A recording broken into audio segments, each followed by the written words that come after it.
tiempo.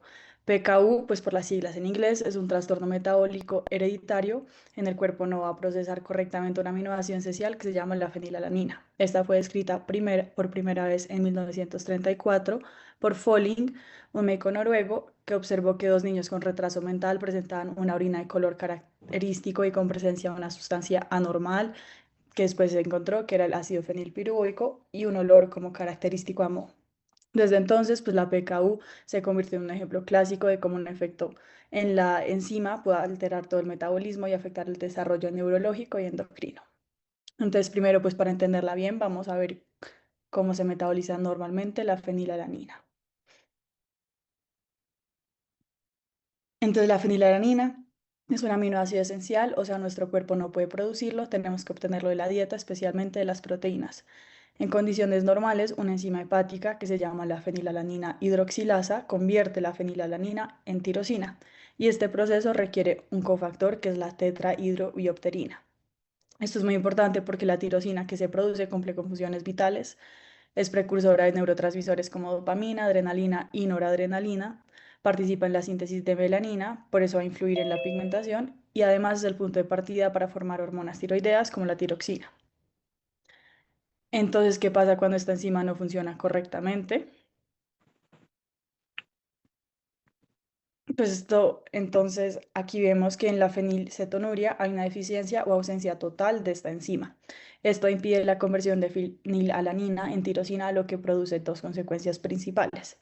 Se va a empezar a acumular la fenilalanina en la sangre y en tejidos, que se va a volver tóxica para el sistema nervioso central, y este déficit de tirosina que reduce la síntesis de neurotransmisores, melanina y hormonas tiroideas. Pues también como la fenilalanina no puede seguir con su ruta normal, el organismo la empieza a desviar hacia otras vías metabólicas, produciendo compuestos como el ácido fenilpirúvico, el fenilacetato y el fenillactato.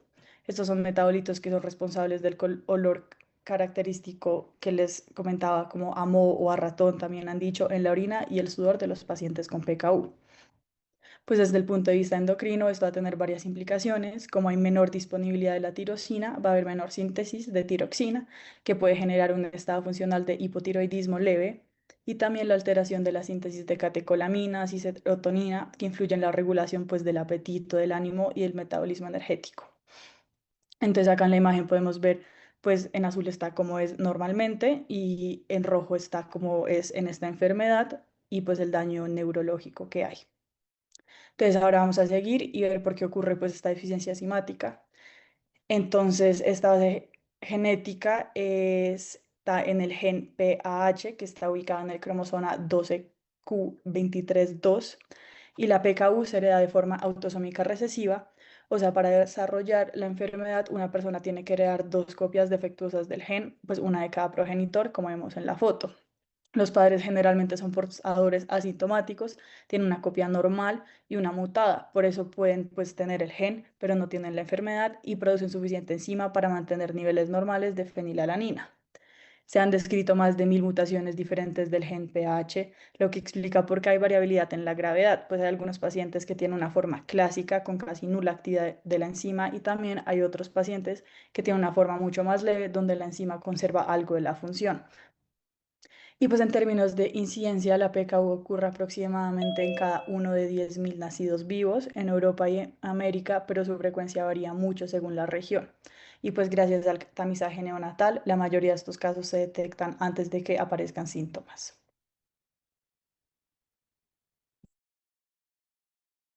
Bueno, ahora hablando un poquito más sobre la relación entre el déficit que nos comentaba Gaby con los síntomas que puede presentar un paciente y el diagnóstico, entonces, pues básicamente, como lo dijo Gaby, la fenilcetonuria, pues en esta el problema básico es que la enzima fenilalanina hidroxilasa pues no funciona, no tiene una actividad muy baja, entonces esto queda como resultado pues que este se acumula en sangre y se transforme a sustancias tóxicas que pues pueden llegar a dañar el cerebro.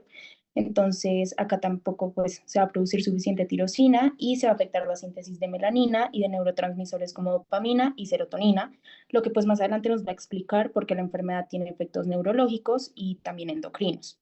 Entonces, clínicamente los signos aparecen desde los primeros meses de vida si no se trata. Entonces, lo más característico es el retraso del desarrollo mental y motor, con microcefalia y convulsiones. Igualmente, como lo mencionaba Gaby, en cuanto a manifestaciones físicas, tenemos que lo más característico es el olor a moho, que se debe al fenilacetato, que se elimina por el sudor y la orina. También hay hipopigmentación, porque al faltar la tirosina no se puede producir melanina, y pues también se puede ver una ligera disminución de las hormonas tiroideas, y pues es por eso que esta enfermedad se considera pues que tiene una repercusión endocrina.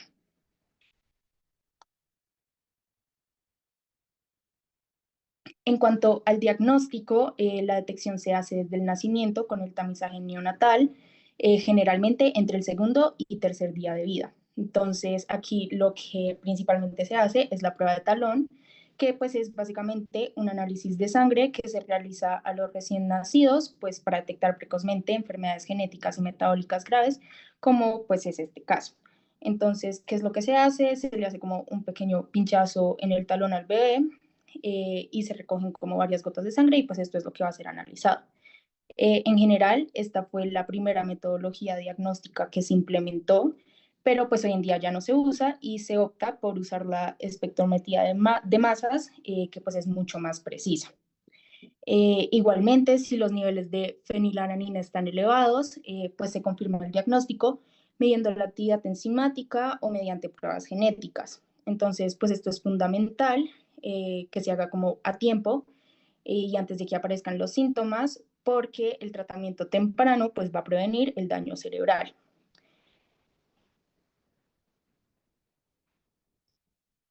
En cuanto a la clasificación, tenemos que esta se pues, divide según la severidad de la deficiencia enzimática y se clasifica en tres formas. Entonces tenemos la clásica, la leve o moderada y la deficiencia de BH4. Entonces en la forma clásica, la enzima tiene menos del 1% de su función normal. Esto pues que va a causar una acumulación masiva de fenilalanina con concentraciones que pues van a superar como los 1200 micromoles por litros, y pues esto pues va a generar un daño cerebral muy severo si no se trata. Después tenemos la forma pues moderado leve, que a diferencia del anterior, pues conserva un poco más de la actividad enzimática entre 1 y 10%, eh, y pues los síntomas van a ser mucho más leves y suelen responder mejor a tratamientos. Y finalmente, pues está la forma que es la deficiencia del BH4. Entonces, aquí básicamente la enzima está bien, pero falla el cofactor necesario para que funcione. Entonces, en estos casos, además del exceso de fenilalanina, se altera la producción de dopamina y serotonina, por lo que los pacientes pueden tener síntomas neurológicos más complejos y necesitan tratamientos adicionales. Esta clasificación pues es muy importante en general porque pues va a orientar a los médicos pues sobre el manejo, pues porque todos los pacientes no van a responder igual como pues al tratamiento de acuerdo a la clasificación.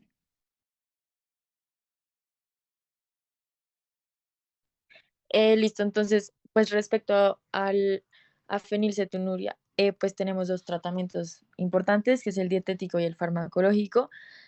Para el manejo de este, pues se debe tener en cuenta pues que debe haber una dieta estricta, baja en fenilanalina, idealmente desde las 2 semanas de nacido, ya que pues como ya mencionaron, se debe prevenir más que todo el daño neurológico que puede ser irreversible, pues esto se puede generar porque cuando hay mucha acumulación de fenilanalina.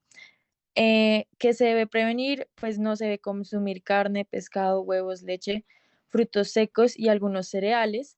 Se pide también que se administre fórmulas médicas especiales que no tengan fenilanalina, que aún así tengan otros aminoácidos esenciales y vitaminas y minerales. En este caso, la tirosina se vuelve un aminoácido esencial para suplementar la dieta pues, sí, del lactante, y pues es fundamental el monitoreo regular de los niveles plasmáticos de la fenilanalina, ya que idealmente pues deben permanecer entre 120 y 360 micromoles por litro.